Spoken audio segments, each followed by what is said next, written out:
What if I told you that the maps you see on the news today, the borders soaked in a century of blood, were never meant to be permanent? What if the eternal conflict between Israel and Palestine wasn't an ancient religious war, but a cold, calculated engineering project? In the shadows of the Great War, while millions died in the trenches of Europe, 3 men in dusty London offices were playing a game of 3-card Monte with the fate of the world. They promised the same house to 3 different families, took the payment from all of them, and then vanished when the walls started to crumble. Tonight, we peel back the layers of the official history. We dig into the water-stained letters and the erased files of the British Empire. Welcome to Obscura Imperium. We don't just tell history, we reveal the machinery of power. The Hussein-McMahon Betrayal, 1915. It begins with a secret correspondence. 1915. The British Empire is desperate. The Ottomans are a nightmare they can't wake up from. So they look for a knife to twist in the Sultan's back. Enter Sir Henry McMahon and Sharif Hussein of Mecca. McMahon sends 10 letters. These aren't just letters, they are a contract. The deal? You, the Arabs, revolt against the Turks. You bleed for us. In exchange, when the smoke clears, we give you an independent Arab kingdom. The twist? But look at the margins. Look at the fine print. McMahon excluded certain areas, vague descriptions like portions of Syria lying to the west of the districts of Damascus. To the Arabs, Palestine was theirs. To the British, it was a strategic ambiguity. Was it a mistake? No, it was the first lie. The British needed the Arab revolt to win the war, and they were willing to promise the moon to get it, even if they had no intention of letting the Arabs keep it. The Sykes-Picot Dagger, 1916. While Sharif Hussein's men were blowing up Ottoman trains in the desert, believing they were fighting for their freedom, 2 men, Mark Sykes of Britain and François-Georges Picot of France, were sitting in a candlelit room. They weren't looking at independence, they were looking at a carcass. They drew the line in the sand.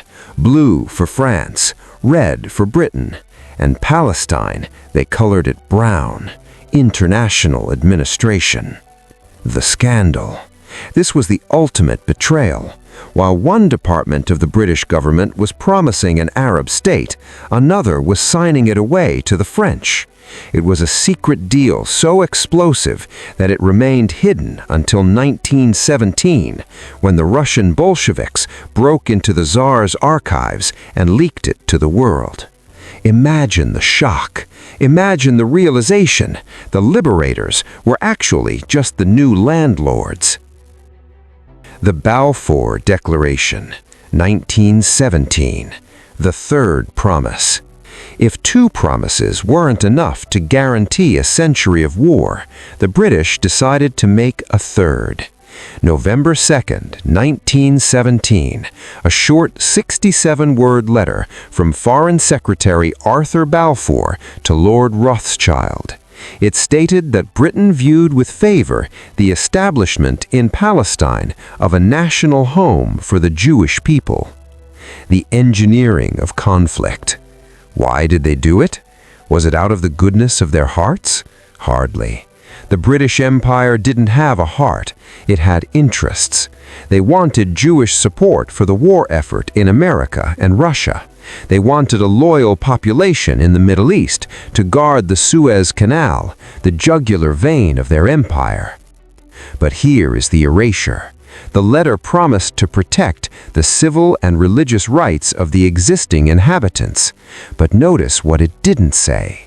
It didn't mention political rights for the 90% of the population that was Arab. In 3 years, Britain had promised the land to the Arabs, divided it with the French, and offered it to the Zionist movement. The time bomb wasn't just planted, it was triple fused. The stage was set, the players were deceived, and the British Empire was about to step into the role of peacekeeper in a fire they personally started. But what happens when the promises collide? What happens when the people living on the land realize they are pawns in a game of chess played 3,000 miles away? But by 1920, the ink was dry and the lies were catching up. The great game had turned into a bloody trap. The British thought they could manage the chaos from their leather chairs in London, but they had forgotten one thing.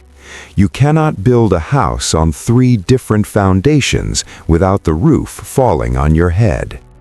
Tonight, we witness the collapse.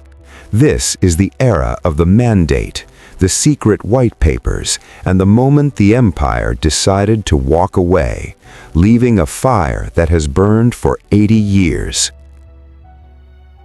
1920 through 1930s, the Mandate of Chaos.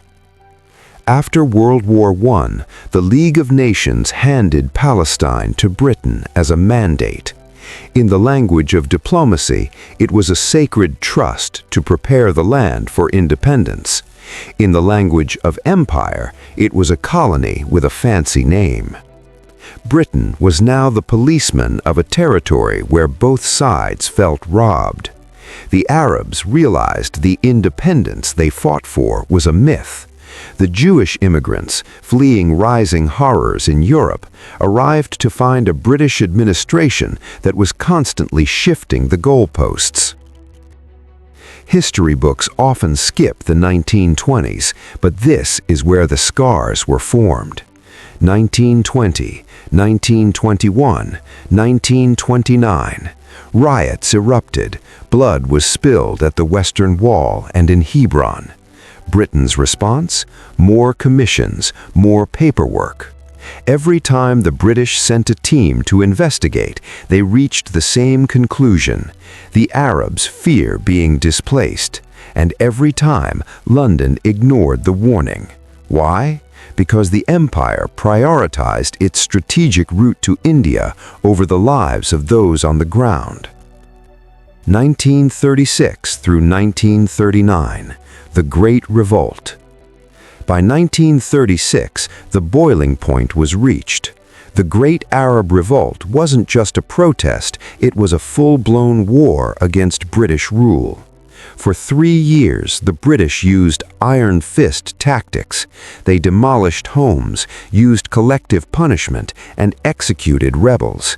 They successfully crushed the Arab leadership, but in doing so, they created a vacuum. While Britain was busy fighting the Arabs, they were simultaneously training and arming Zionist militias like the Haganah to help keep order. The British were literally training the very forces that would eventually drive them out of Palestine. It was a masterclass in unintended consequences. 1939, the ultimate U-turn. On the eve of World War II, Britain panicked. They realized that if they didn't pacify the Arab world, they would lose access to the oil they needed to fight Hitler. So they issued the 1939 White Paper. This document was the ultimate betrayal of the Balfour Declaration. Britain suddenly announced they would limit Jewish immigration and that Palestine would not become a Jewish state but an independent joint state within 10 years. Now everyone hated Britain. The Arabs saw it as too late, too little. The Zionist movement saw it as a death sentence for Jews trapped in Europe. The British peacekeepers were now being hunted by both sides. The engineered conflict had grown so large, the engineer was being swallowed by it. 1947 to 1948. The cowards' exit. World War II ended. The empire was bankrupt, exhausted, and bleeding. In Palestine, Jewish underground groups like the Irgun and Lehi were blowing up British headquarters, most notably the King David Hotel. Britain had a choice: fix the mess they made in 1915 or run. They chose to run. In 1947, Britain handed the Palestine problem to the newly formed United Nations. The UN proposed partition, splitting the land. The Arabs, who still remembered the 1915 promise of full independence, rejected it as a theft of their soil. The Zionist leadership accepted it as a foothold. The final act. May 14, 1948. The British lowered the Union Jack and left. They didn't stay to oversee the partition. They didn't stay to prevent the war they knew was coming. They simply walked away from the time bomb they had fused 30 years prior. 1948. The Nakba and the birth. Hours after the last British soldier left, the First Arab-Israeli War began. To one side, it was the War of Independence, a miraculous birth. To the other, it was the Nakba, the catastrophe. 700,000 Palestinians fled or were expelled from their homes, becoming a permanent refugee population. The maps were redrawn in blood, not ink. The Empire's shadow. We are told this is a religious conflict that has lasted thousands of years, but the records of Obscura Imperium show a different truth. This conflict was manufactured in the secret rooms of London.